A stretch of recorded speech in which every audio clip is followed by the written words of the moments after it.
एक समय शिवजी महाराज पार्वती जी के साथ हरिद्वार में घूम रहे थे।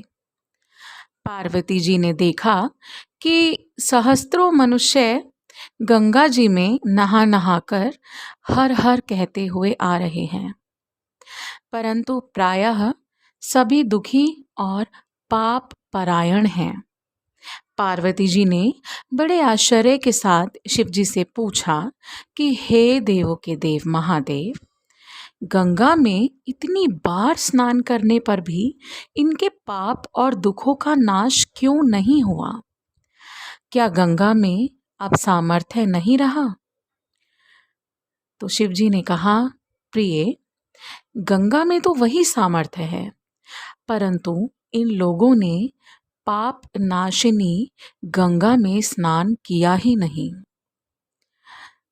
चूंकि गंगा में स्नान नहीं किया, तब इन्हें लाभ कैसे प्राप्त होगा?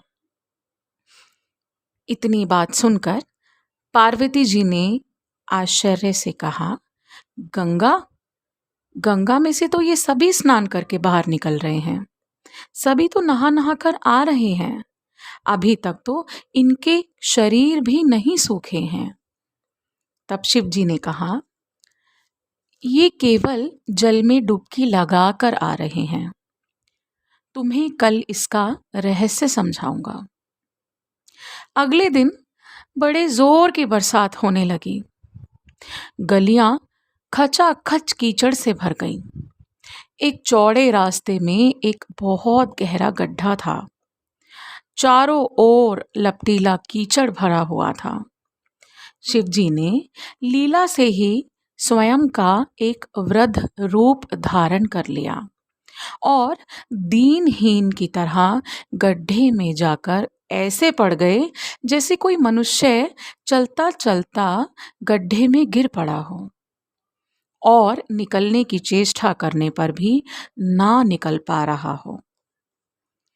पार्वती को यह समझाकर गड्ढे के पास बैठा दिया कि देखो पार्वती, तुम लोगों को सुना सुनाकर यूं पुकारती रहो कि मेरे वृद्ध पति अकस्मात गड्ढे में गिर गए हैं। कोई पुण्यात्मा इन्हें निकालकर इनके प्राण बचाएं और मुझ असहाय की सहायता करें।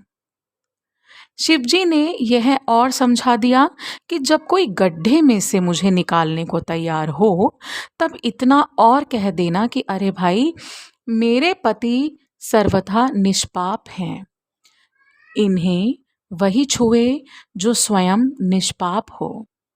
यदि आप निष्पाप हैं तो इनके साथ आएं और इन्हें हाथ लगाएं, नहीं तो हाथ लगाते ही आप भस्म हो जाएंगे।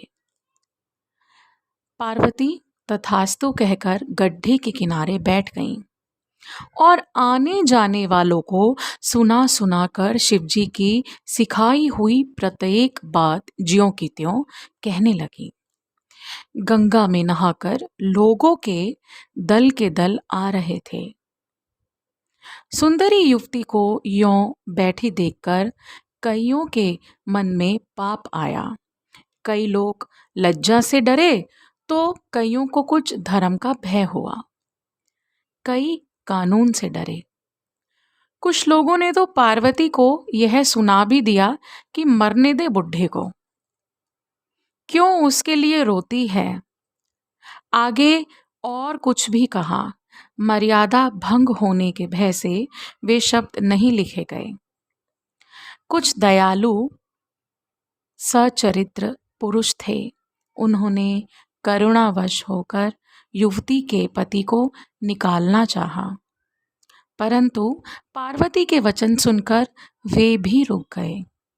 उन्होंने सोचा कि हम गंगा में नहाकर आए हैं तो क्या हुआ, पापी तो हैं ही, कहीं होम करते हाथ ना जल जाए। बूढ़े को निकालने जाकर इस स्त्री के कथा अनुसार हम स्वयं भस्म ना हो जाएं। तो इस प्रकार किसी का साहस नहीं हुआ। सैकड़ों आए और सैकड़ों ने पूछा और चले गए। संध्या हो चली। शिवजी ने कहा, पार्वती, देखा, आया कोई गंगा में नहाने वाला। थोड़ी देर बाद एक जवान हाथ में लोटा लिए हर हर करता हुआ निकला। पार्वती ने उससे भी वही बात कही। युवक का हृदय करुणा से भर आया। उसने शिवजी को निकालने की तैयारी की। पार्वती ने रोक कर कहा कि भाई, यदि तुम सर्वथा निष्पाप नहीं हो तो मेरे पति को छूते ही जल जाओगे। उसने उसी क्षण बिना किसी संकोच के दृढ़ निश्चय के साथ पार्वती जी से कहा कि माता, मेरे निष्पाप होने से तुम्हें संदेह क्यों होता है? देखती नहीं, मैं अभी गंगा नहा कर आया हूँ। भला गंगा में गोता लगाने के बाद भी कोई पापी रह सकता है? तुम्हारे पति को निकालता हूँ। युवक ने लपक कर बूढ़े को ऊपर उठा लिया। शिव पार्वती ने उसे अधिकारी समझकर अपना असली स्वरूप प्रकट करके उसे दर्शन देकर कृतार्थ किया। शिवजी ने पार्वती से कहा कि इतने लोगों में से इस एक ने ही वास्तव में गंगा स्नान किया है। इसी दृष्टांत के अनुसार जो लोग बिना श्रद्धा और विश्वास के केवल दंभ के लिए नाम ग्रहण करते हैं, उन्हें वास्तविक फल नहीं मिलता। परंतु इसका यह मतलब नहीं कि नाम ग्रहण व्यर्थ जाता है। हरे कृष्णा कृष्ण कृष्ण हरे हरे, हरे राम राम राम हरे हरे। हरे कृष्णा।